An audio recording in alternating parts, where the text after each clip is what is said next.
تو اور ان ہاتھیوں میں سے سب سے بڑا جو ہاتھی تھا اور سب سے طاقتور تھا اور ہاتھیوں کا بھی سمجھے سردار تھا، اس کا نام کتابوں میں لکھا ہوا ہے محمود۔ تو محمود جو تھا وہ ابرہہ کے پاس تھا، اور باقی ٹوٹل محمود کو ملا کے 9 سے 13 ہاتھی تھے، ٹھیک ہے، اور باقی ساری اس کی فوج۔ تو وہ لوگ نکلے اس ارادے کے ساتھ کہ ہم جا کر نعوذ باللہ بیت اللہ کو گرا دیں گے، ٹھیک ہے، بیت اللہ کو ختم کر دیں گے، تاکہ ایک تو ان لوگوں سے بدلہ لیں، اور بیسکلی اس کا ارادہ کیا تھا؟ بدلہ لینا نہیں، یہ کہ مرکز جو ہے عبادت کا وہ یمن میں آ جائے اور سارے لوگ یمن کی طرف آئیں، ٹھیک ہے، اس سے یمن کی اہمیت ہوگی اور اس کے معاشی حالات اور ہر طرح کے حالات، بیسکلی اقتصادی حالات اس کے مضبوط ہو جائیں گے، ٹھیک ہے، اور ظاہر ہے کہ اس کو اہمیت بھی پھر ملے گی۔ تو اس وجہ سے وہ لوگ پھر نکلے، اور رستے میں مزید ڈیٹیلز بھی اس کی آتی ہیں کہ کچھ قبیلے ایسے تھے جنہوں نے اسے روکنے کی بھی کوشش کی، علانیہ نکلا تھا، اعلان کر کے نکلا تھا کہ جی ہم جنگ کرنے کے لیے جا رہے ہیں۔ تو کچھ قبیلوں نے اسے روکنے کی بھی کوشش کی، کچھ جھڑپیں بھی ہوئیں جس میں یہ سب کو ہراتا گیا اور پھر آگے چلتا گیا۔ تو آگے جا کے کہتے ہیں کہ بنو ثقیف، یہ سب مورخین نے لکھا ہے، تفسیر ابن کثیر میں بھی اس کی ڈیٹیلز ہیں، معارف القرآن میں بھی ہیں، تفہیم القرآن میں بھی، ان تینوں کتابوں میں مکمل تفصیل اس واقعے کی لکھی ہوئی ہے، تو آپ پڑھ سکتے ہیں۔ بیسکلی ابن کثیر جو ہیں وہ مورخ بھی تھے، ان کی تاریخ بھی موجود ہے، تاریخ ابن کثیر جس کو کہ ہم البدایہ والنہایہ کہتے ہیں، اس میں انہوں نے from the beginning of the creation, اللہ نے پہلی مخلوق کیا بنائی، وہاں سے بات سٹارٹ کر کے اپنی زندگی تک کی تمام تاریخ لکھی ہے، تو اس میں ظاہر ہے کہ پھر یہ سارے واقعات آتے ہیں، ٹھیک ہے۔ تو بیسکلی زیادہ تر جو تفاسیر ہیں اس کی مین سورس بھی تاریخ ابن کثیر ہی ہے، ٹھیک ہے۔ اس کے علاوہ تاریخ طبرانی بھی ہے، تاریخ ابن خلدون بھی ہے، جو کہ فیمس ہیں اور جن کو مانا جاتا ہے، ریفر کیا جاتا ہے۔ خیر، اب رستے میں طائف کا جو قبیلہ تھا بنو ثقیف، ان کے بارے میں لکھا ہوا ہے کہ انہوں نے مزاحمت نہیں کی، لڑائی وغیرہ نہیں کی، بلکہ ان کے ساتھ مل گئے اور ان کو رستہ دکھانے کے لیے ایک بندہ بھی دے دیا کہ انہیں طائف سے آگے مکہ تک کا رستہ کلیئرلی پتہ چل جائے، شارٹ کٹ سے یہ لوگ پہنچ سکیں۔ خیر، ابرہہ اور اس کی فوجیں مکہ کے پاس پہنچے اور مکہ کے باہر ایک علاقے میں خیمہ لگا کر بیٹھ گئے، اور وہاں پہ باہر یہ جو مکہ کے سردار تھے، ان سب کے خصوصاً قریش ان کا مین قبیلہ تھا مکہ والوں کا، تو ان کے اونٹ اور جانور باہر چر رہے تھے، اور خصوصاً اس میں قریش کے جو اس وقت سردار تھے وہ تھے عبد المطلب، جو کہ رسول اللہ صلی اللہ علیہ وآلہ وسلم کے دادا بھی ہیں، تو وہ اس وقت سردار تھے قریش کے، ان کے 200 اونٹ بھی باہر چر رہے تھے۔ تو اس نے سارے جانوروں کو اپنے قبضے میں لے لیا۔ یہ دیکھ کر عبد المطلب، جو کہ اندر ہی تھا، مکہ میں ہی تھے فی الحال سارے، اس نے ارادہ کیا کہ وہ ان سے بات کرے اور جا کر اس کو ملے۔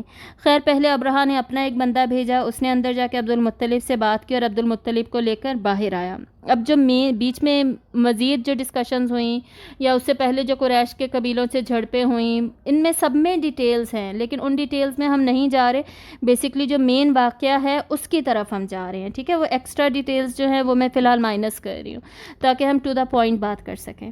تو عبد المطلب باہر جب ابرہہ کو ملنے آئے تو ابرہہ نے عبد المطلب کو دیکھا، ان کی وجاہت سے، ان کی جو لکس تھیں اور شان تھی، ایک ان کی قائدانہ صلاحیت وغیرہ ان کے چہرے سے نظر آ رہی تھی، اس سے وہ اتنا زیادہ متاثر ہوا کہ اس نے تخت سے اپنا بنا رکھا تھا، تخت سے اترا اور کھڑا ہو گیا اور پھر ان کے ساتھ نیچے بیٹھا کہ ہم دونوں سردار کے لیول پہ ہیں، تو ہم دونوں کو اکٹھے ایک لیول پہ بیٹھنا چاہیے، بیسکلی عزت دے رہا تھا عبد المطلب کو۔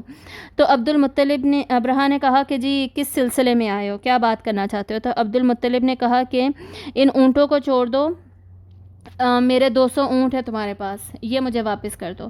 تو ابرہہ نے کہا کہ میں تو سمجھا تھا کہ تم مجھ سے کعبہ کی بات کرنے آئے ہو، بیت اللہ کی بات کرنے آئے ہو، جس کی وجہ سے تم لوگوں کا اتنا نام ہے، اتنی عزت ہے، اتنی چودراہٹ ہے، اور تم مجھ سے جانوروں کی بات کرنے آئے ہو، میری تو نظر میں تمہاری کوئی عزت نہیں رہی۔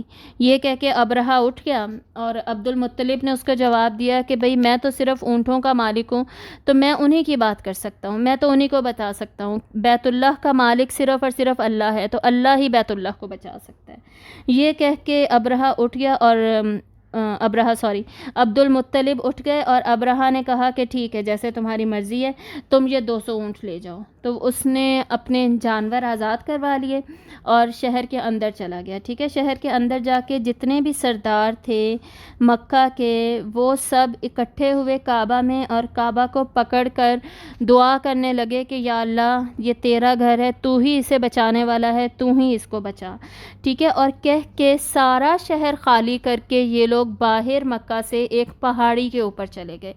کیونکہ ایک تو ان کی تعداد بہت زیادہ کم تھی، 60,000 سے آپ سمجھیں کہ 10% ہوں گے یا اس کے آگے پیچھے ہی ہوں گے، ٹھیک ہے۔ اتنی کم تعداد، اور اس میں بھی عورتیں اور بچے ملا کے، تو یہ کچھ بھی نہیں کر سکتے تھے۔ دوسرا ہاتھی اس زمانے میں اس طرح تھے جیسے کہ ٹینکس ہوں، تو ٹینکس کا مقابلہ بھی یہ لوگ نہیں کر سکتے تھے۔ اور اس کے بعد ویسے حضرت خالد بن ولید رضی اللہ تعالیٰ عنہ کے زمانے میں جب وہ سپہ سالار تھے، انہوں نے بھی ہاتھیوں سے جنگ کی تھی، کسی نے ہاتھیوں کی ایک فوج سے جنگ کی تھی بیسکلی۔ انہوں نے بھی ایک ایسا لشکر فیس کیا تھا جن میں ہاتھی تھے، اور انہوں نے بھی اس کی بڑی حکمت عملی اختیار کر کے اس فوج کو ہرایا تھا، ورنہ ہاتھیوں کی فوج کو ہرانا اتنا آسان کام نہیں تھا اس زمانے میں بھی۔ لیکن حضرت خالد بن ولید کی حکمت عملی تھی کہ اللہ تعالیٰ نے انہیں کامیابی دی۔ خیر، اس جنگ میں پھر یہ ہوا کہ سارے باہر نکل گئے، انہیں پتہ تھا کہ وہ مقابلہ نہیں کر سکتے، پہاڑ پر چلے گئے۔ ابرہہ نے حملہ کرنے کا سوچا، اور یہاں پر ایک بات میں کلیئر کرتی جاؤں، آپ لوگوں کو شاید حیرانی ہوئی ہو سن کر کے یہ لوگ بار بار اللہ تعالیٰ کا نام لے رہے تھے۔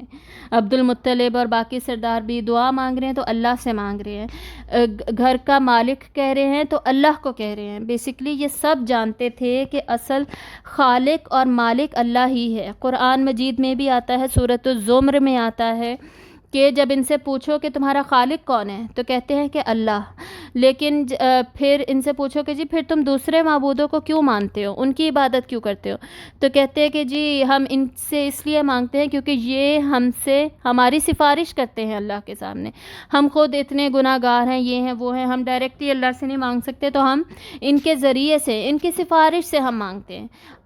ایک جو رب ہے وہ اللہ ہے، اور یہ اتنے سارے کیا ہیں، اللہ کے شریک ہیں، اسی لیے انہیں مشرک کہا جاتا ہے، شرک کرنے والا کہا جاتا ہے۔ شرک کرنے والا کون ہوتا ہے؟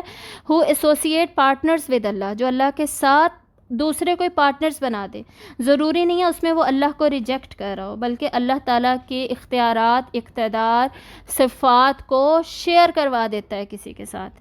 سمجھ آ رہی ہے نا؟ تو یہ بات یاد رکھیے گا آگے انشاءاللہ۔ آج کل ویسے میں سیرت النبی پڑھا رہی ہوں تو اس میں تو بار بار اس بات کا ذکر آتا ہے، اور یہ ایک کانسیپٹ ہے جس کو شروع میں ہی سمجھنے کی ضرورت ہوتی ہے۔ تو قرآن مجید میں بھی انشاءاللہ جب ہم سٹارٹ کی سورہز میں جائیں گے تو اس میں بھی مزید اس کانسیپٹ پہ بات کریں گے کہ یہ لوگ جو شرک کرتے تھے وہ کیا کرتے تھے، اور اللہ کو بھی مانتے تھے۔ تو یہاں سے ہمیں پتہ چل رہا ہے کہ جب ان پہ بہت بڑی مصیبت اور قیامت آئی نا، انہیں پتہ تھا کہ اب ان کے بت بھی کسی کام کے نہیں ہیں، اب اللہ ہی سے ہم مانگ سکتے ہیں، اور اس گھر کا مالک تو اللہ ہی ہے۔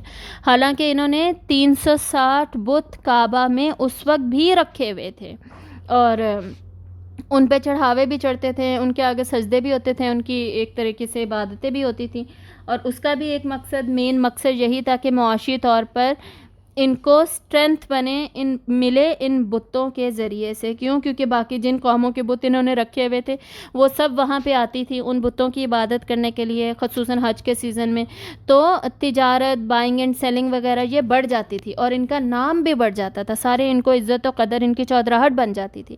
سمجھ آ رہی ہے؟ تو یہ دونوں چیزیں ان میں اکٹھی چل رہی تھی، یہ بات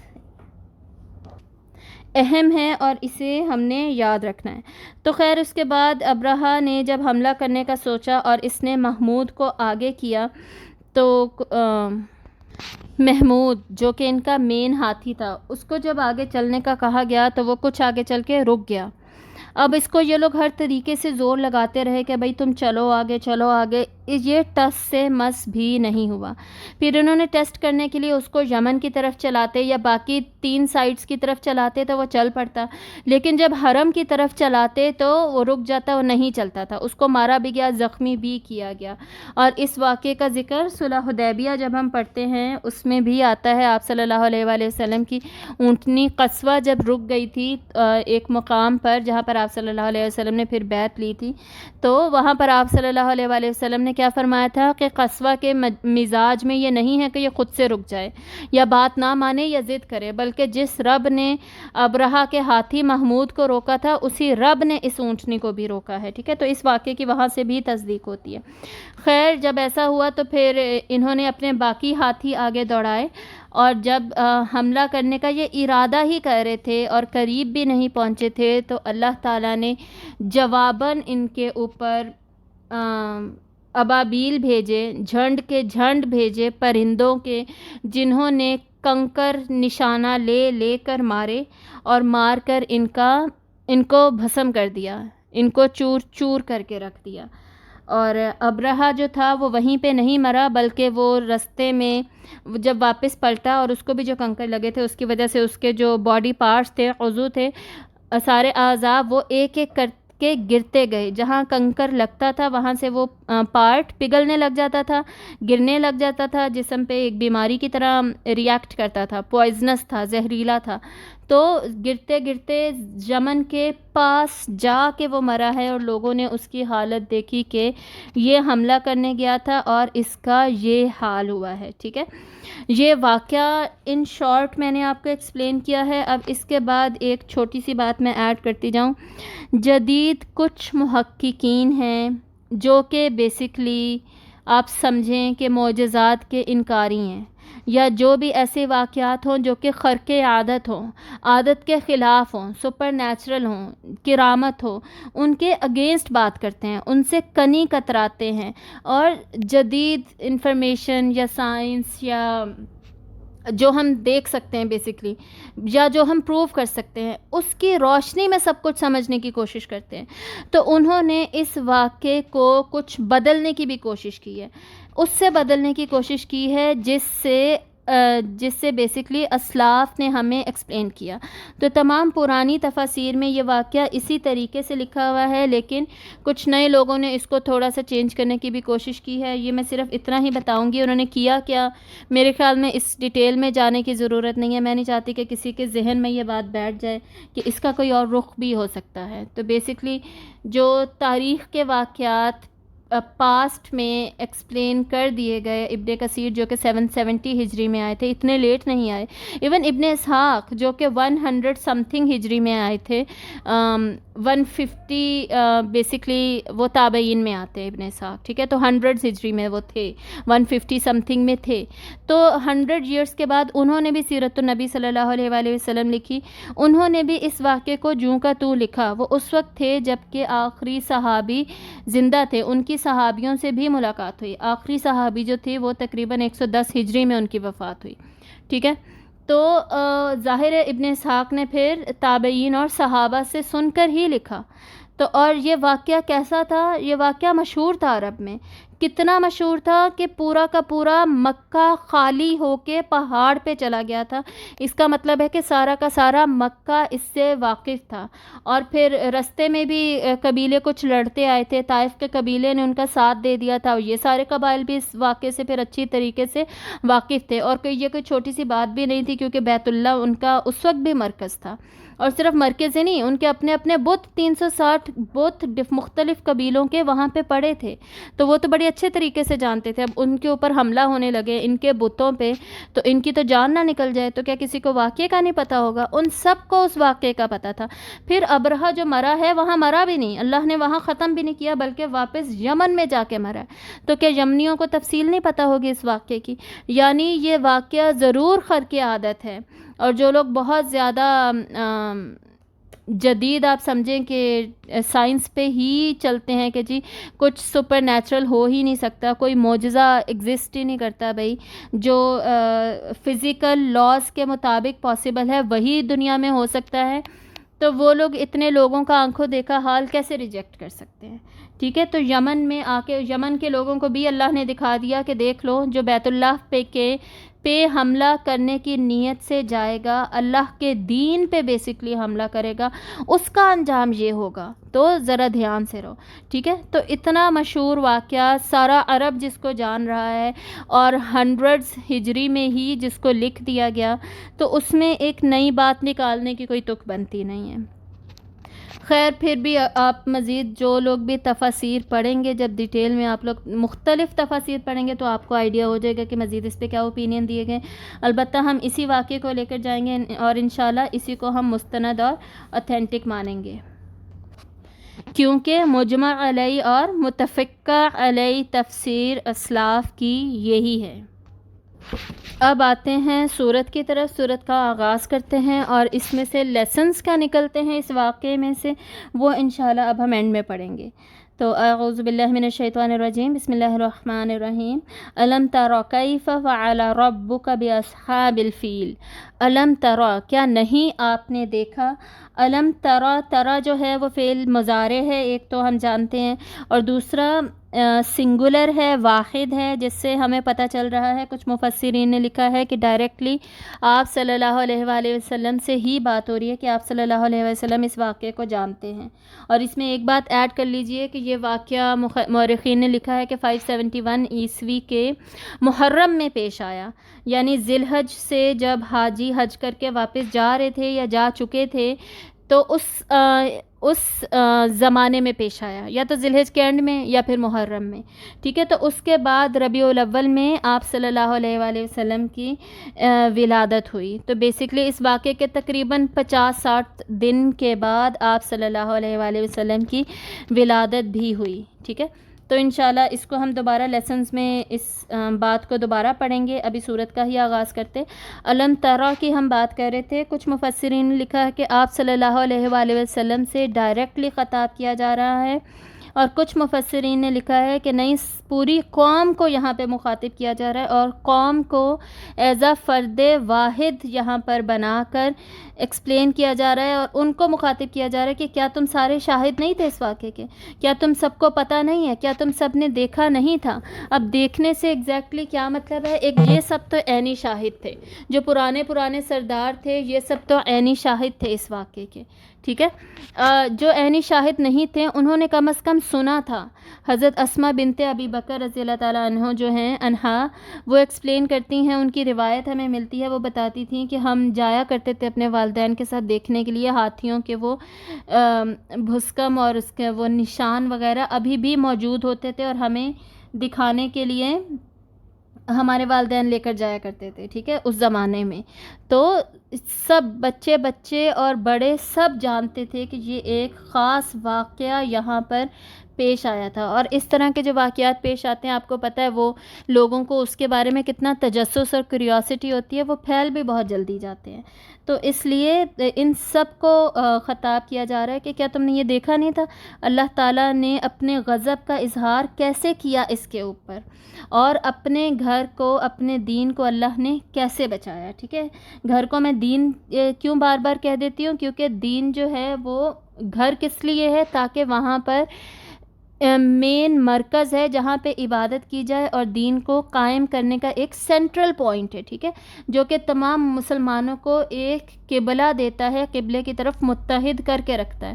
اور اتحاد اور تنظیم کے بغیر دین پر قائم رہنا ممکن نہیں ہے. یہ تمام صفات مل کر، خصوصیات مل کر ہی دین کو مکمل کرتی ہیں. صحیح ہے. اور آپ صلی اللہ علیہ وآلہ وسلم کو کیوں کہا جا رہا ہے؟ آپ نے دیکھا تو نہیں، لیکن آپ کو کیا کہا جا رہا ہے کہ آپ نے کیا سوچا اس کے بارے میں، کیا غور و فکر کیا؟ یعنی معنوی طور پر یہ فعل جو ہے یہ استعمال کیا جا رہا ہے. الم ترا کیفا، کس طریقے سے. کیفا ہے یعنی کس طریقے سے اللہ تعالیٰ نے کیا. مطلب کیا ہوا؟ کیسے اللہ نے کیا، مطلب کہ کیا کیا. صرف اتنی بات نہیں ہے. ابھی ہم نے سٹوری میں کیا پڑھا کہ اللہ نے کیا کیا، لیکن آگے اس کی فردر ڈیٹیل کہ دیکھا تم نے اللہ نے کیسے کیا، یعنی ہمیں اس پہ حیرانی کا ہم اظہار کریں، ہم حیران ہوں، ہم سرپرائزڈ، امیزڈ فیل کریں کہ اللہ کی اتنی شان، اور اللہ نے کیسے اپنے گھر کو بچایا، کیسے اللہ تعالیٰ نے کیا. بیسکلی اوور ویلمنگ ہونی چاہیے یہ ڈیٹیلز ہمارے اوپر جب ہم ان کے اوپر غور و فکر کریں. اور دوسرا یہ بھی یہاں پر کہا جا رہا ہے قریش سے کہ کہیں تم بھول تو نہیں گئے. اگر بھول گئے ہو اس واقعے کو تو دوبارہ یاد کرو کہ کیسے کیا اللہ نے یہ کیسے کیا, اور پھر اللہ کا احسان مانو کہ کیسے اللہ تعالیٰ نے اس گھر کو بچا کے تمہاری چودراہٹ بھی باقی رہنے دی, تمہیں بھی بچا لیا, تمہاری عزت بھی بچ گئی, تم دوبارہ شہر میں واپس آ گئے اور اسی طرح بس گئے. اسی طرح بیت اللہ بھی وہیں پہ رہا, تمہارے بت بھی ادھر ہی رہے, اور تمہارا سارا سلسلہ ویسے ہی چلتا رہا. تو تمہیں تو اللہ تعالیٰ کا احسان ماننا چاہیے. ٹھیک ہے, اب آگے اس پہ فردر انشاءاللہ بات کریں گے. آگے دیکھیے کیف فعل ربک. اللہ تعالیٰ کے لیے اکثر قرآن مجید میں فعل کا ہی ورڈ آتا ہے. سورۃ البروج میں بھی ہم نے پڑھا تھا فعال لما یرید, وہ جو چاہتا ہے کرتا ہے. فعل کا مطلب ہم پہلے پڑھ چکے ہیں ان کمپیریزن ٹو عملہ. عملہ کیا ہوتا ہے؟ ایسا کام جس میں کہ مشقت انوالوڈ ہو. تو اللہ تعالیٰ کا ہر کام بلا مشقت ہوتا ہے, بغیر مشقت کے.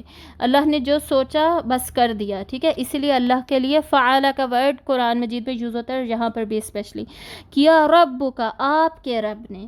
اب رب کا کے بارے میں مفسرین لکھتے ہیں کہ ایک تو اس سے آپ صلی اللہ علیہ وآلہ وسلم کی طرف اشارہ ہے کہ آپ صلی اللہ علیہ وآلہ وسلم کے رب نے ہاتھیوں کے ساتھ کیا کیا. مطلب آپ صلی اللہ علیہ وسلم کے ساتھ ڈائریکٹ رشتہ اور کلوزنس, قربت کا اظہار ہے یہاں پر. یعنی یہ بتایا جا رہا ہے کہ اللہ آپ کے ساتھ ہی ہے اور آپ کے ساتھ ہی رہے گا, اور آپ صلی اللہ علیہ وسلم کی ہی جیت ہوگی. یاد رکھیے گا کہ یہ صورت مکہ میں نازل ہوئی تھی, مکہ کے ابتدائی دور میں, جب مسلمان جو تھے وہ مظالم کا شکار تھے. ہر طرف سے انہیں اپریس کیا جا رہا تھا, ان پہ ظلم کیا جا رہا تھا, کسی بھی طریقے سے انہیں سیف ہی نہیں, امن کے ساتھ رہنے ہی نہیں دیا جا رہا تھا. پھلنا پھولنا تو بعد کی بات ہوتی ہے نا, خوش و خرم وغیرہ تو بعد کی بات ہوتی ہے. ان کی سیفٹی ہی اس وقت خطرے میں تھی.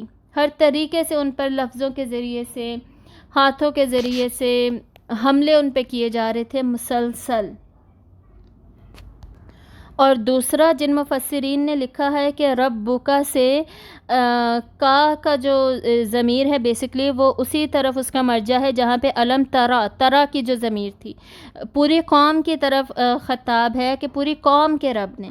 تو اس سے پھر کیا مطلب ہوگا؟ قوم کی طرف جب اشارہ کیا جا رہا ہوگا تو قوم کو یہ احساس دلایا جا رہا ہے کہ تمہارے رب نے یہ کیا تو تم اس کے عبد بن کے کیوں نہیں رہتے, تمہیں یہ رشتہ کیوں نہیں یاد رہتا, تم اچھے غلام بن کے, عبد بن کے, سلیوز بن کے کیوں نہیں رہتے, تم نے کیوں یہاں پہ بت پرستی شروع کی ہوئی ہے, اور اللہ تعالیٰ کا اتنا بڑا احسان وہ تمہیں کیسے بھول گیا. ٹھیک ہے, ربک باصحاب الفیل, ہاتھی والوں کے ساتھ. اصحاب الفیل, اصحاب آپ کو پتہ ہے صحابی کی جمع ہے, اور ساتھی کو کہا جاتا ہے, کمپینینز کو کہا جاتا ہے. جیسے ہم قرآن میں بار بار پڑھتے ہیں نا, اس پارے میں بھی ہم نے پڑھا اصحاب الجنہ, اصحاب الجحیم. تو بیسکلی جیسے ہم جب پڑھتے ہیں اصحاب الجحیم, جہنم والے, تو وہ کون لوگ ہوتے ہیں؟ جہنم کے وہ ساتھی جن میں ساری خصوصیات ہی جہنم والوں کی تھیں. ٹھیک ہے, جہنم والی ہی میں رہنے والوں کی جو خصوصیات ہونی چاہیے تھی نا, وہی تھی ساری ان میں. تو بیسکلی جو جس کا ساتھی ہوتا ہے وہ اس سے ریلیٹ کر رہا ہوتا ہے. تو اصحاب الفیل یہ ہاتھی والے تھے, مطلب ان میں ساری خصوصیات کیا تھیں؟ جانوروں والی تھیں. ان میں انسان والی بات, اللہ کا بندہ بننے والی بات, جھک جانے والی بات جو کہ عاجزی انسان میں ہونی چاہیے. انسان کو اللہ نے عقل دی ہے کہ وہ غور و فکر کرے, اس کا استعمال کرے, ایسا کچھ ان میں نہیں تھا, بلکہ ہاتھی والے تھے اور ہاتھیوں سے بھی بدتر تھے. جانوروں جیسی سچویشن تھی ان کی کہ اتنا بڑا کام کرنے کے لیے, اتنا بڑا حملہ کرنے کے لیے انہوں نے اپنے نفس کو تیار کر لیا, اور کرنے کے لیے یہ پہنچ بھی گئے, آ بھی گئے. دوسرا کچھ مفسرین نے یہ بھی لکھا ہے کہ جیسے ہم پڑھتے ہیں اصحاب الرسول, رسول صلی اللہ علیہ وآلہ وسلم کے اصحاب. تو رسول صلی اللہ علیہ, جب بھی اصحاب اور رسول اکٹھا آتا ہے تو ہم سمجھ جاتے ہیں رسول ہائر ڈگری پہ ہیں. آف کورس رسول صلی اللہ علیہ وسلم کا سٹیٹس تو بہت ہی زیادہ ہے, درجہ بہت ہی اوپر ہے. تو اصحاب جو ہیں وہ ہم سے تو بہت ہی اوپر درجے پہ, لیکن آپ صلی اللہ علیہ وآلہ وسلم کے تو بعد ہی آتے تھے نا.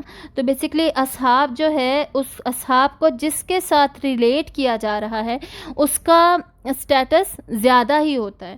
تو یہاں پہ کیا ہے، اصحاب الفیل، اللہ تعالیٰ ایک طریقے سے بتا رہے ہیں کہ ہاتھی تم سے پھر بھی بہتر ہیں، کہ جب محمود کو کہا گیا کہ آگے بڑھو وہ رک گیا، وہ آگے نہیں بڑھا، اور اس میں ان کا مذاق اڑایا جا رہا ہے، اور تم جانوروں سے بھی بدتر ہو کہ تم نے پھر بھی حملے کا سوچا اور تم آگے بڑھتے گئے، ٹھیک ہے۔ تو اس بات کی طرف بھی اس میں اشارہ ہے مفسرین کے مطابق۔ تو الم تر کیف فعل ربک باصحاب الفیل، کیا نہیں آپ نے دیکھا کس طرح کیا آپ کے رب نے ہاتھی والوں کے ساتھ۔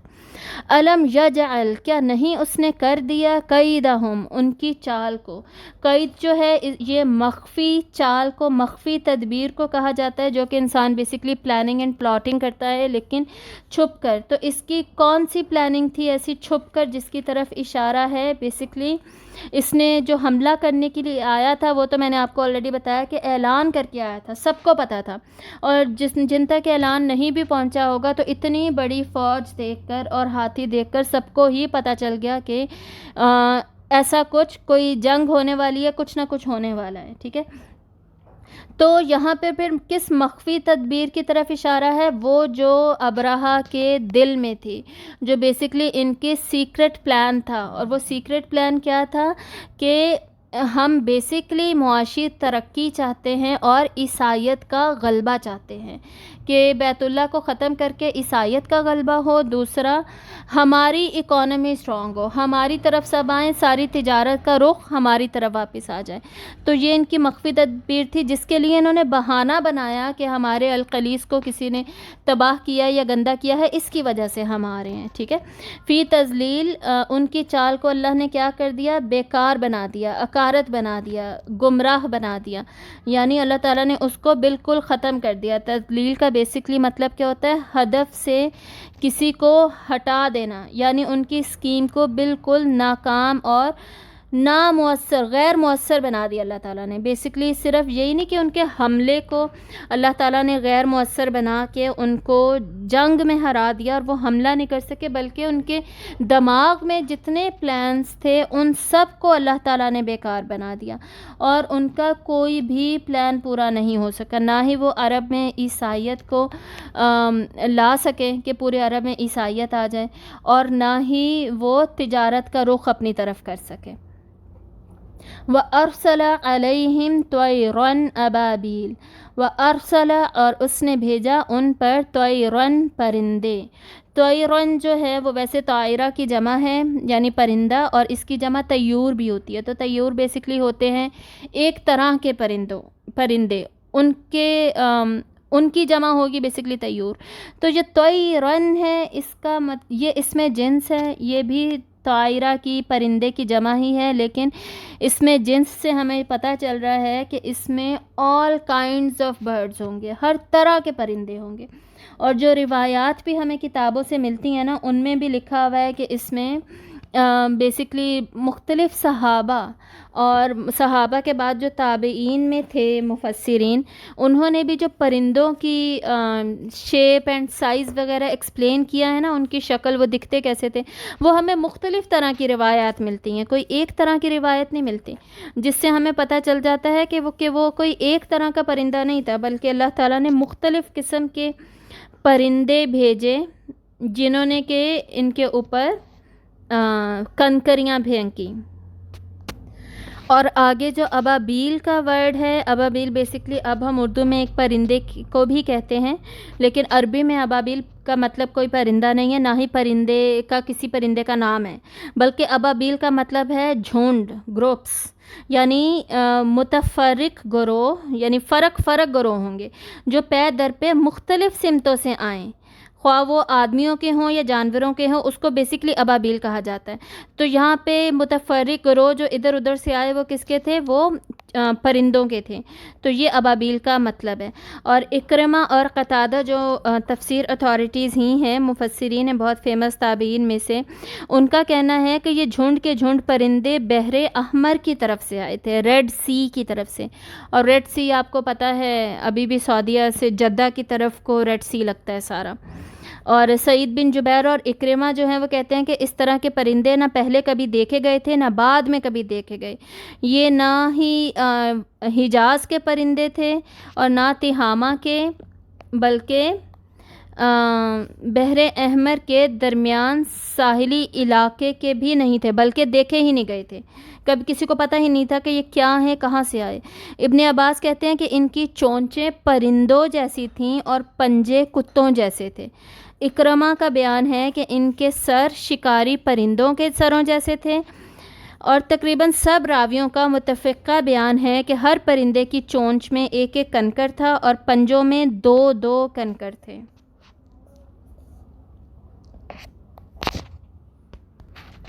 ترمیہم بحجارۃ من سجیل، جو پھینکتے تھے ان پر پتھر کنکری کی قسم کے۔ ترمی ہم رمی سے بھی یہ ورڈ جانتے ہیں، جبکہ ہم حج پہ جا کر رمی کرتے ہیں ان کی شیطانوں کی، تو رمی میں ہم کیا کرتے ہیں، نشانہ لے کے پتھر پھینک رہے ہوتے ہیں، ٹھیک ہے۔ تو ترمی کا یہی مطلب ہے، ایک تو ہائٹ سے پھینکنا، بلندی سے، دوری سے پھینکنا، دوسرا نشانہ لے کر پھینکنا، یہ دونوں ترمی کے معنی میں آتے ہیں۔ تو وہ پھینکتے تھے ان پر، کس پر؟ اس فوج کے اوپر، بحجارہ، پتھر پھینکتے تھے۔ وہ کیسے تھے؟ الحمدللہ وہ سجیل کے تھے۔ سجیل کسے کہتے ہیں؟ مفسرین نے لکھا ہے کہ ایسے کنکر، بیسکلی مٹی جب زمین پہ پڑی ہوتی ہے اور کچھ پانی کے قطرے گریں، وہ اس کو گولیوں کی طرح، گارے کی طرح گارے کی بالز ٹائپ بن جاتی ہیں، چھوٹی چھوٹی، اور جب ان کے اوپر دھوپ پڑتی ہے تو دھوپ کی تمازت سے وہ سخت ہو جاتے ہیں، سخت کنکر چھوٹے چھوٹے بن جاتے ہیں۔ تو یہ مٹی کے جو کنکر بنے ہوئے تھے، اس کی طرح کے یہ پتھر تھے، یہ اللہ تعالیٰ ہمیں بتا رہے ہیں تاکہ ہم ان کو امیجن کر سکیں۔ جیسے شروع میں نے آپ کو بتایا تھا نا کہ اس صورت کا سٹائل کیا ہوگا، اس میں واقعہ اس طریقے سے بتایا گیا کہ اس کی باقاعدہ منظر کشی ہو سکے ہمارے دماغ میں، اسی لیے شروع سے لے کے یہاں تک جو مین ورڈز ہیں ان کی میں آپ کو ڈسکرپشن بتا رہی ہوں، تاکہ ہم ان کو باقاعدہ صرف تاریخی واقعے کو نہ سوچیں بلکہ ان الفاظ کے ذریعے سے بھی ہم اس کو سوچ سکیں، ٹھیک ہے۔ تو یہ ہم نے آلریڈی پڑھ لیا کہ ہر پرندے کی چونچ میں ایک ایک کنکر تھا اور پنجوں میں دو دو کنکر تھے۔ اور ابو نعیم نے نوفل بن ابی معاویہ کا بیان نقل کیا ہے کہ میں نے وہ کنکر دیکھے ہیں جو اصحاب الفیل پر پھینکے گئے تھے، وہ مٹر کے چھوٹے دانے کے برابر سیاہی مائل سرخ رنگ کے تھے، ٹھیک ہے۔ ابن عباس رضی اللہ تعالیٰ عنہ کی روایت ابو نعیم نے یہ نقل کی ہے کہ وہ چلغوزے کے برابر تھے۔ تو اس طریقے سے ان پتھروں کی بھی ہمیں ڈفرینٹ سائزز کا ہمیں پتہ چلتا ہے۔ بیسکلی یہاں سے ڈفرینٹ چاہے شیپس اینڈ سائزز پتہ چلیں، جو کہ میں نے آپ کو بتایا کہ مختلف پرندے تھے اور انہوں نے ہر طرف سے حملہ کیا اور مختلف پتھر پھینکے۔ مقصد کیا ہے یہاں پر؟ اس واقعے کی شدت کو ہم سمجھ سکیں اور اس بات کو ہم غور کریں، اس بات پر، اور اس بات پر سوچیں اور سمجھیں کہ اللہ تعالیٰ نے کتنے حقیر جانور کے ذریعے سے، پرندہ ایک ہاتھی کے سامنے کچھ بھی نہیں تھا، ایون ان لوگوں کے سامنے کچھ بھی نہیں تھا، اس کے ذریعے سے اللہ تعالیٰ نے ان کو مات دی، اور ان کے پاس تھا بھی کیا؟ کنکر۔ ان کے پاس تلواریں ہوں گی، تیر اور کمان ہوں گے، ہاتھی تھے ان کے پاس، اور ان کا ارادہ بیسکلی یہ تھا، زنجیریں یہ لوگ لے کر آئے تھے کہ ہم زنجیریں ڈالیں گے کعبہ میں، اور اونٹوں میں، پھر اونٹ کہہ رہی ہوں سوری، ہاتھیوں میں ڈالیں گے، اور ہاتھی پھر اس کو زنجیروں کو پکڑ کے کھینچیں گے اور سارا کا سارا کعبہ ڈھہ جائے گا۔ اور کعبہ بنا کس چیز کا ہوا تھا؟ اینٹوں اور گاروں کا ہی بنا ہوا تھا نا، اینٹیں گارے کے ذریعے سے جوڑ کر کعبہ کو اس وقت وہاں بنایا گیا تھا، اور اس پہ غلاف تھا، تو اس کو اس طریقے سے وہ آرام سے گرا سکتے تھے۔ تو اللہ تعالیٰ نے ان کے اس منصوبے کو تہس نہس کر کے رکھ دیا اتنی چھوٹی سی مخلوق کے ذریعے سے۔ اور ہم نے پڑھا تھا سورۃ المدثر میں، وَمَا يَعْلَمُ جُنُودَ رَبِّكَ إِلَّا هُوَ، اور نہیں جانتا اللہ کے لشکروں کو اس کے علاوہ کوئی بھی، یعنی اللہ تعالیٰ کسی بھی مخلوق کو اپنا لشکر بنا کے اس کے ذریعے سے کام لے، ہم جان بھی نہیں سکتے اور سوچ بھی نہیں سکتے۔ یہ اللہ کے سامنے انسان جتنی بھی پلاننگ کر لیں، کچھ بھی کر لیں، الٹیمیٹلی اس کو ہار ہی نصیب ہوگی، اور وہ ہار اس کی اتنی حقیر ہوگی کہ وہ دنگ رہ جائے گا اور اپنا آپ اس کو تذلیل شدہ، محسوس ہوگا کہ اس کی اپنی ذلت ہوئی ہے، اس کی اپنی حقارت ہوئی ہے کہ میں انسان جو کہ خود کو بڑی چیز سمجھتا تھا، میرے ساتھ یہ کیا ہوا۔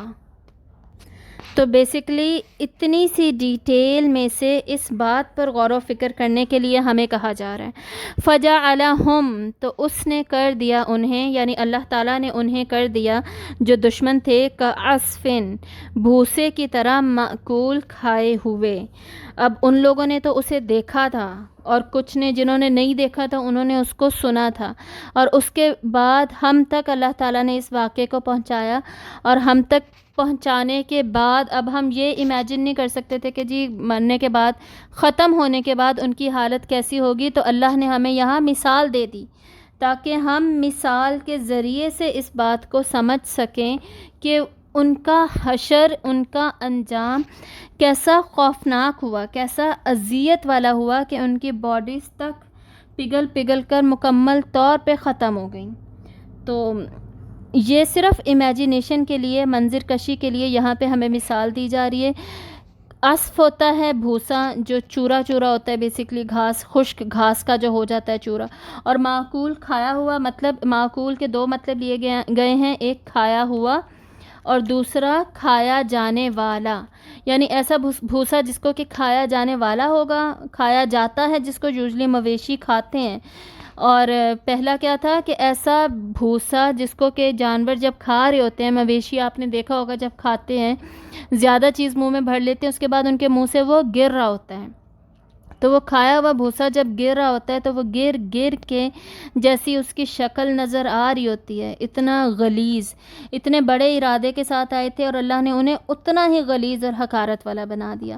تو وہ دیکھ کر ہمارے ذہن میں آ جانا چاہیے کہ جو اللہ کے خلاف جانے کی کوشش کرتا ہے اس کا انجام یہ ہوتا ہے۔ اب اس صورت کے جو لیسنز تھے، قریش کو خصوصاً یہ واقعہ کیوں سنایا گیا، اور اس کے بعد ہم بھی اس واقعے سے، اس صورت سے کیا کیا سبق لیتے ہیں، وہ انشاءاللہ اب ہم دیکھیں گے۔ سورۃ البقرہ کی آیت نمبر 125 میں اللہ تعالیٰ فرماتے ہیں وَإِذْ جَعَلْنَا الْبَيْتَ مَثَابَةً لِلنَّاسِ وَأَمْنًا، اور جب بنایا ہم نے بیت اللہ کو لوٹنے کی جگہ، یعنی مرکز لوگوں کے لیے، اور امن کی جگہ۔ تو اللہ تعالیٰ نے کعبہ کو کیا بنایا تھا؟ ایک تو لوگوں کے لیے مرکز، سینٹرل پوائنٹ، پہلی عبادت گاہ جو کہ اس زمین پر بنائی گئی، اور اس کو اللہ تعالیٰ نے امن والی جگہ، حرم، اس کو بنا دیا۔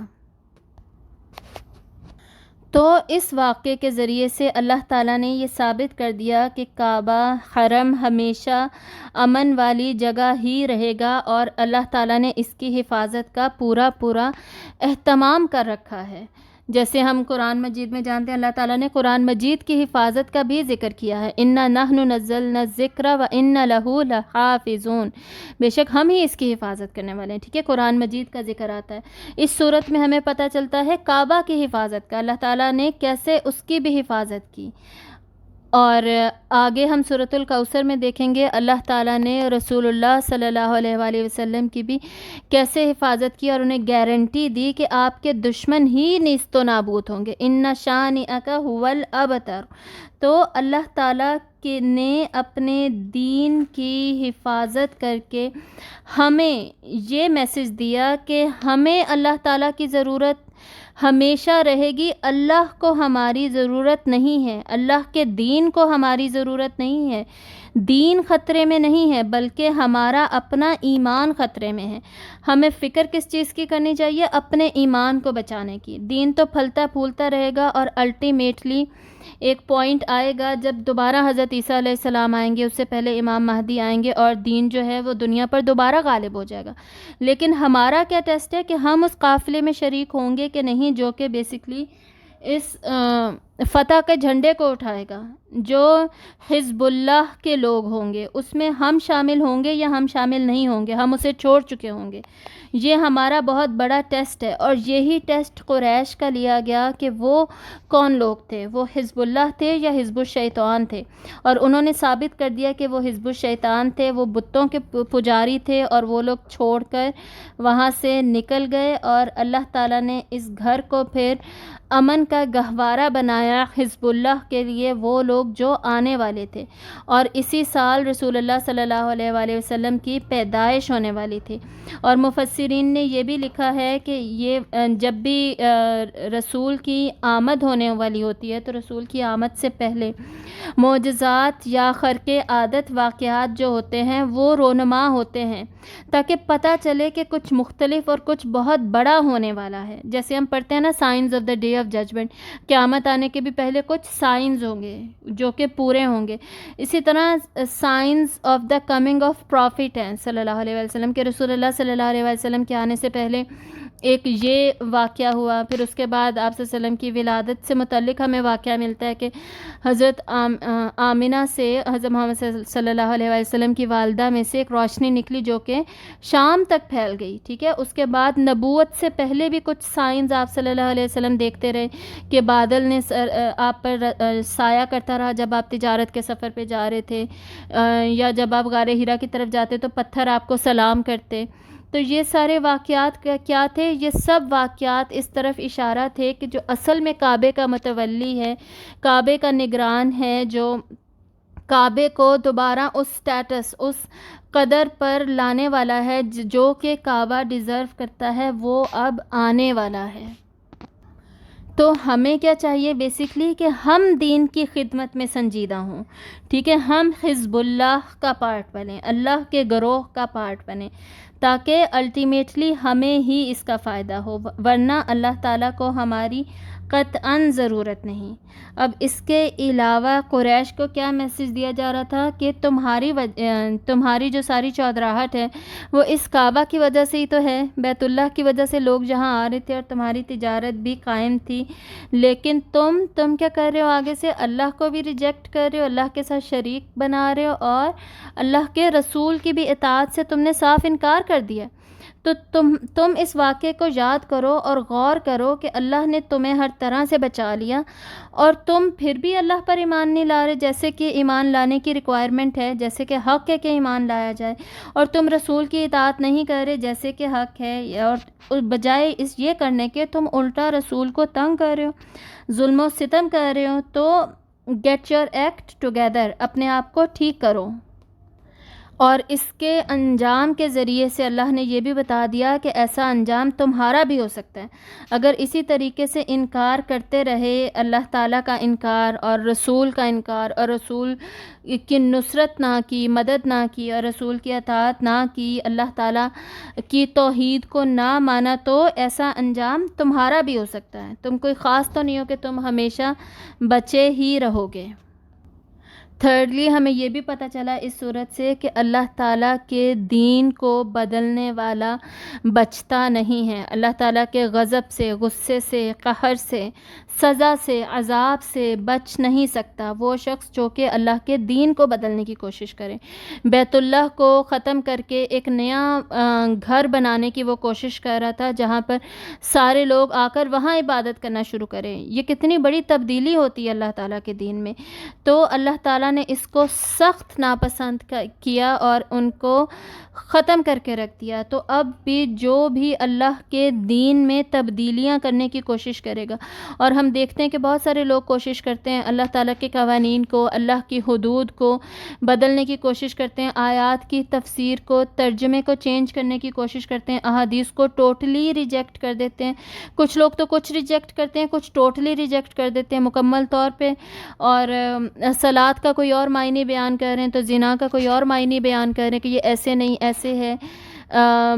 جو عمل سے صحابہ کے اور رسول اللہ صلی اللہ علیہ وآلہ وسلم کے عمل سے ثابت ہے، اس کو اب ٹیکسٹ کے ذریعے سے چینج کرنے کی کوشش کر رہے ہیں۔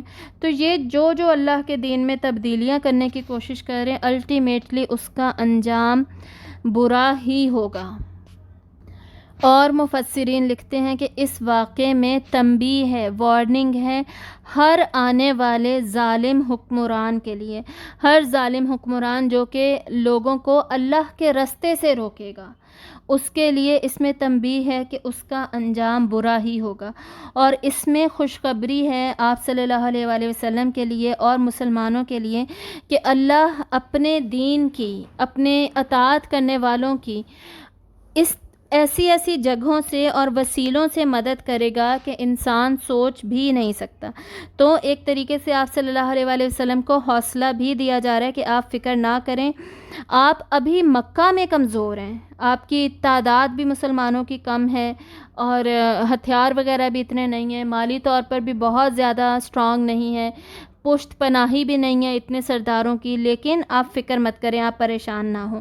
اللہ کی مدد کبھی بھی کہیں سے بھی کیسے بھی آ سکتی ہے، اور الٹیمیٹلی فتح کس کو ملے گی؟ جو اللہ تعالیٰ کے دین کی حمایت کرنے والے ہوں گے، اللہ کے دین کی مدد کرنے والے ہوں گے، جو اللہ تعالیٰ کے انصار ہوں گے۔ تو صف میں ہم نے پڑھا تھا نا، من انصاری الی اللہ، اللہ تعالیٰ کی کون ہے؟ اللہ کی مدد کرنے والے۔ تو کیا انہوں نے جواب دیا تھا؟ نحن انصار اللہ، ہم ہیں اللہ تعالیٰ کے مددگار۔ تو اللہ کے مددگار کون ہوتے ہیں؟ اللہ کے دین کی مدد کرنے والے۔ اور بیسکلی اللہ کو ہماری مدد کی ضرورت نہیں ہے، اس صورت نے ثابت کر دیا۔ ہمیں ضرورت ہے کہ ہم دین کی اشاعت کر کے اپنی ہی مدد کر دیں، تاکہ الٹیمیٹلی ہمیں دنیاوی فتح بھی اور دینی فلاح بھی، اخروی فلاح بھی ہمیں میسر ہو سکے۔ اور یہ بھی کہ ہمارا اللہ تعالیٰ کی دین کی خدمت کرنے میں کوئی کمال نہیں ہے، اللہ کی مرضی ہے، وہ جسے چاہے چن لے، جسے چاہے ریپلیس کر دے، جس سے چاہے جو کام لے لے، یہ اللہ تعالیٰ کی مرضی ہے، یہ ہمارا کوئی کمال نہیں ہے۔ اس کے اوپر ہم کسی قسم کی کوئی تکبر، کوئی بڑائی، کوئی کبریائی اپنے دل میں نہیں رکھ سکتے، نہ محسوس کر سکتے ہیں، بلکہ ہمیں عاجز ہونا چاہیے، شکر گزار ہونا چاہیے، اللہ کا احسان ماننا چاہیے کہ اللہ نے ہمیں چن لیا اس دین کی خدمت کے لیے، جیسے اللہ تعالیٰ نے ان پرندوں کو چنا تھا بیت اللہ کی حفاظت کے لیے۔ تو چننے والا صرف اور صرف اللہ ہے، یعنی یہ اللہ تعالیٰ کا احسان ہے ہمارے اوپر، اور ہمیشہ ہمیں اس احسان تلے دب کر اللہ تعالیٰ کی شکر گزاری میں رہنا چاہیے، اللہ تعالیٰ کی حمد و تسبیح بیان کرتے رہنا چاہیے، ورنہ اللہ کو ہماری کیا ضرورت؟ کتنے فرشتے اللہ نے ایسے بنائے ہیں کہ جو اوپر آسمانوں میں سجدے میں گرے ہوئے ہیں، اور قیامت تک وہ سجدے میں ہی گرے رہیں گے۔ کچھ فرشتے ہیں جو اللہ کی تسبیح ہی کیے جا رہے ہیں۔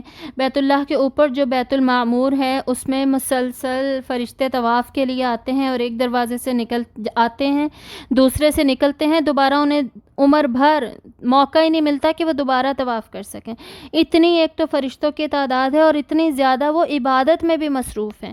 تو ہم کیا چیز ہے پھر؟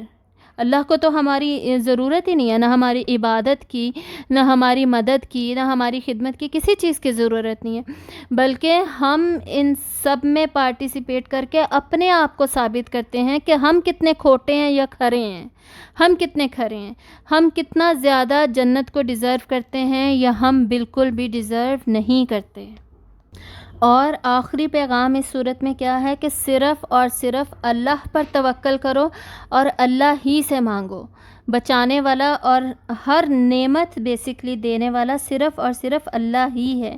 تو یہ واقعہ ہمیں بھی اس بات کی یاد دہانی کرواتا ہے، اور اس زمانے میں قریش اور اہل عرب کو بھی یہ بات یاد دلائی گئی کہ رسول اللہ صلی اللہ علیہ وسلم جس توحید کی طرف تمہیں دعوت دے رہے ہیں کہ تمام جھوٹے معبودوں کو چھوڑ دو اور اللہ وحدہ لا شریک کی عبادت کرو، تو تم سب سہارے چھوڑ کر صرف اور صرف اللہ پر توکل کرو اور اللہ ہی کی عبادت کرو۔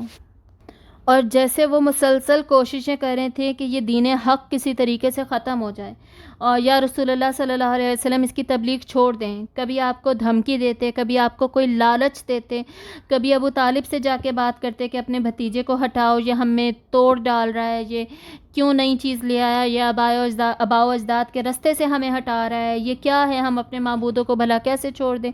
ایسی ساری چیزیں دین کو ختم کرنے کی، دعوت حق کو دبانے کی مسلسل کوشش کر رہے تھے۔ تو اللہ نے اسے بتا دیا کہ وہ خدا جس نے اصحاب الفیل کو تہس نہس کر کے رکھ دیا، تو اس کے غضب میں یہ لوگ بھی گرفتار ہو سکتے ہیں۔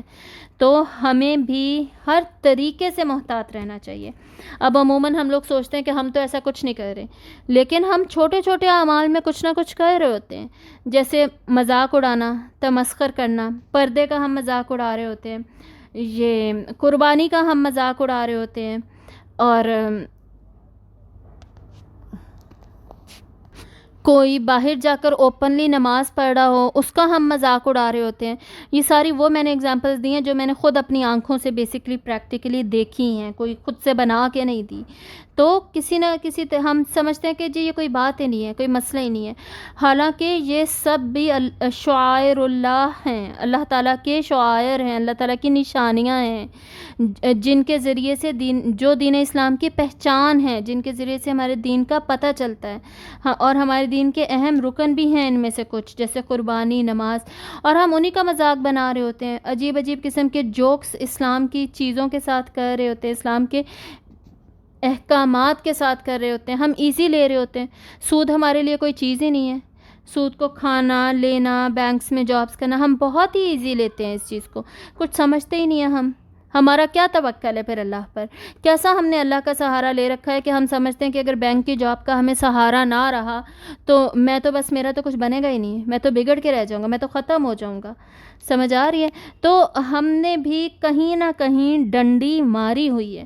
ہم نے بیسکلی یہ دیکھنا ہے کہ ہم نے کہاں پہ انحراف کر رکھا ہے اللہ تعالیٰ کے دین سے، کہاں پہ ہم نے اللہ کے دین کی خدمت سے انکار کر رکھا ہے، اللہ کی حدود کو کراس کر رکھا ہے، کہاں پر ہم اللہ کے غضب کی وجہ بن رہے ہیں. ہم میں کون سی ایسی باتیں ہیں، اور خصوصاً بحیثیت قوم ہم میں کون سی ایسی برائیاں پھیل رہی ہیں جو کہ اللہ کے غضب کو دعوت دے سکتی ہیں.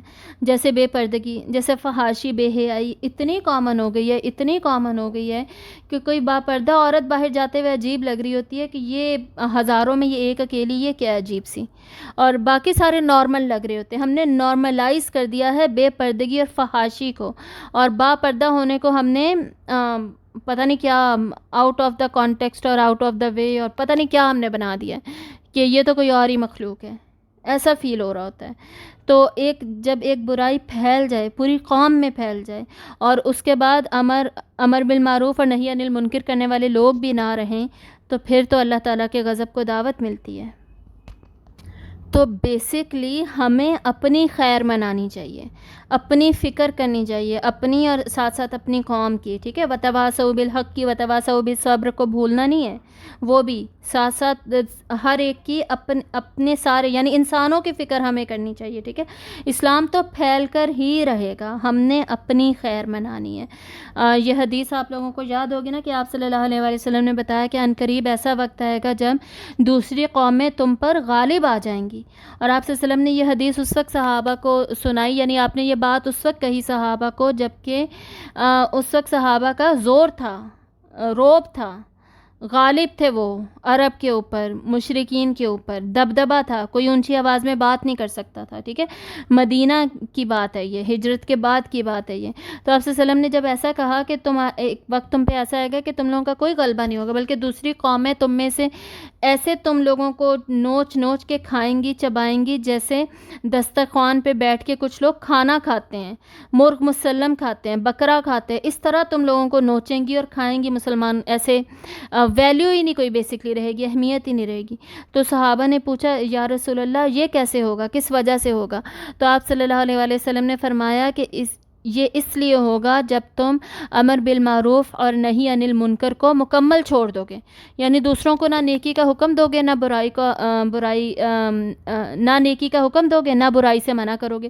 کوئی نماز نہیں پڑھ رہا تو تم کہو گے اس کی مرضی، یہ نہیں پڑھ رہا تو، اور وہ بھی یہی کہے گا کہ بھئی میرا اور اللہ کا مسئلہ ہے، تمہیں کیا ہے، میں نے اللہ کو جواب دینا ہے، میں نے اپنی کمر میں جانا ہے، تمہیں کیا ہے، تمہاری ہمت کیسے ہوئی مجھے نماز کا کہنے کا.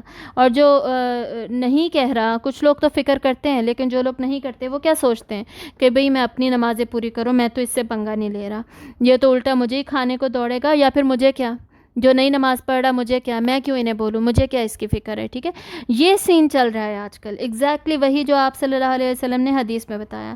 اور یہ تو میں نے نماز کی ایک ایگزامپل دی ہے نا، اور بھی آپ بہت سارے ایگزامپلس آپ خود فٹ کر لیں. ایسے یہ جوکس ہمیں فارورڈ ہو رہے ہوتے ہیں جب دین سے ریلیٹڈ، تو کون ہے جو انہیں واپس جا کے انہیں منع کرتا ہے کہ بھئی یہ مت کیجئے، یہ غلط ہے، ٹھیک ہے. نہی عن المنکر کون کرتا ہے؟ تو امر بالمعروف اور نہی عن المنکر جب تم میں سے ختم ہو جائے گا، ہر کوئی اپنی من مانی من مرضی کر رہا ہوگا، تو دین سے تو ظاہر ہے سارے پھر کیا کریں گے، دین کا اپنا اپنا مطلب نکالیں گے.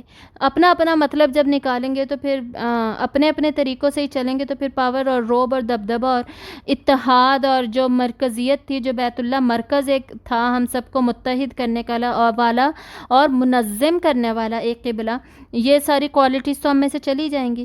تو صحابہ نے پوچھا کہ کیا یا رسول اللہ کہ ہم اس وقت تعداد میں بھی بہت کم ہوں گے؟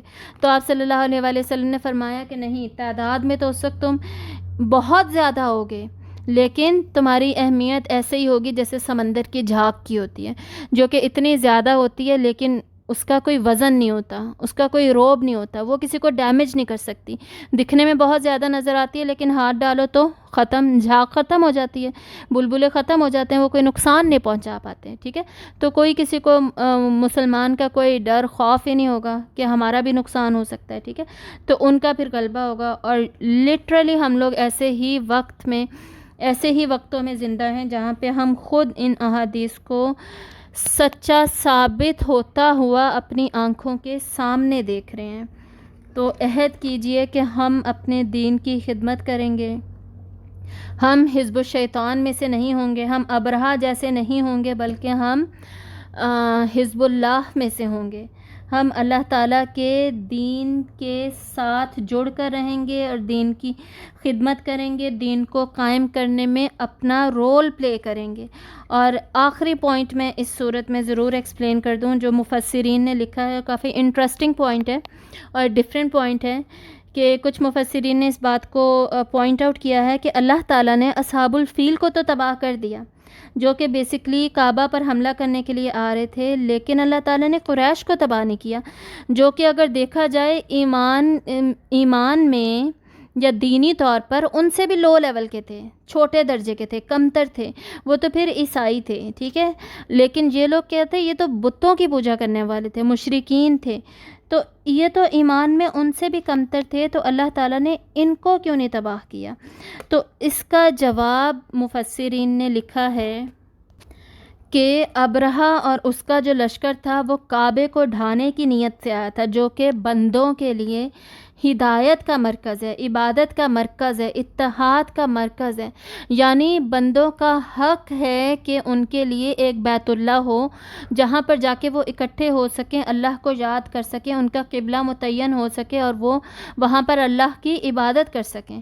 تو اگر کعبۃ اللہ نہ رہتا، بیت اللہ نہ رہتا، تو بندوں کا حقوق غصب ہو جاتا، ختم ہو جاتا، وہ اس کو نیست و نابود کر دیتے، بندوں کا حق مارے جاتے. تو اللہ تعالیٰ نے بندوں کے حق کا پہلے خیال رکھا کہ بندوں کا، انسانوں کا نقصان نہ ہو، تو اللہ نے اس کو فوراً نمٹا دیا، اس کو فوراً ختم کیا. اور مشرکین یہ جو قریش تھے، یہ کیا کر رہے تھے، بیسکلی یہ اللہ تعالیٰ کے حق کو مار رہے تھے شرک کر کے. شرک سب سے بڑا ظلم ہے اور یہ شرک کر کے اللہ کے حق میں کمی کرتے ہیں. تو اللہ تعالیٰ اپنے حق میں کمی کرنے والوں کو پھر مہلت دیتے ہیں کہ یہ واپس آ جائیں، ادروائز ان کا انجام بھی ویسا ہی ہوگا جیسا کہ پچھلی صورت میں ہم نے پڑھ لیا، حطامہ میں ان کا انجام ہوگا، جیسا کہ اس صورت میں اللہ تعالیٰ نے ہمیں مثال کے ذریعے سے دکھا بھی دیا. تو الٹیمیٹلی تو انجام پھر سب کا ہی ہونا ہے. لیکن جہاں سے ہمیں یہ ڈرنا چاہیے کہ یہ مفسرین نے جو پوائنٹ لکھا ہے اس سے، کہ بندوں کے حقوق غصب کرتے ہوئے نا، انہیں کھاتے ہوئے ہمیں ڈرنا چاہیے کہ ہم بندوں کے حقوق مارتے ہوئے بندوں کے بھی حقوق العباد بھی کم کر رہے ہوتے ہیں اور حقوق اللہ بھی، کیونکہ حکم اس کا اللہ نے دیا ہوتا ہے، ٹھیک ہے. اور حقوق اللہ کم کرتے ہوئے یا اس کو مارتے ہوئے ہم کیا کرتے ہیں، صرف اللہ کے حقوق ختم کر رہے ہوتے ہیں، جس کا حساب اسے اللہ کو دینا ہوگا اور بہت سخت حساب ہوگا. جس کی نمازیں نہیں پوری ہوں گی وہ تو اگلے سٹیپ پہ بھی نہیں جا سکے گا، ٹھیک ہے. حقوق العباد تو پھر بعد کی بات ہے نا. اس وقت تو پہلا سوال پھر حقوق اللہ کا ہوگا. ٹھیک ہے, نمازوں کا ہوگا. یہ جو بات ہمیں مشہور ہے نا کہ اللہ اپنے حقوق تو معاف کر دے گا, حقوق العباد معاف نہیں کرے گا, یہ بالکل غلط بات ہم میں پھیلی ہوئی ہے. حقوق العباد بھی اس وقت اللہ کی مرضی ہے, وہ معاف کرے نہ کرے. ٹھیک ہے, چاہے تو معاف کر دے. اور بندوں کے ساتھ نیکیوں کا لین دین ہو کر یا گناہ اس کے لے کر اس طریقے سے یہ معاملہ بھی سیٹل ہو جائے گا, حقوق العباد کا معاملہ بھی وہاں سیٹل ہو جائے گا. لیکن حقوق اللہ کیسے پورے ہوں گے؟ جو فرائض ہم نے چھوڑ دیے, جو نمازیں چھوڑ دیں, یا جو حرام اور کبیرہ گناہ کیے تھے اور توبہ نہیں کیا ہے, اسی حالت میں مر گئے, وہ کیسے پورے ہوں گے؟ اس وقت اس میں تو کوئی لین دین نہیں ہو سکے گی. حقوق اللہ میں تو کوئی لین دین ہو کے سلسلہ ختم نہیں ہو سکے گا. حقوق العباد میں تو کسی نے کسی کی غیبت کی تھی تو وہ اس کو اپنی نیکی دے کے وہ ختم کروا سکتا ہے.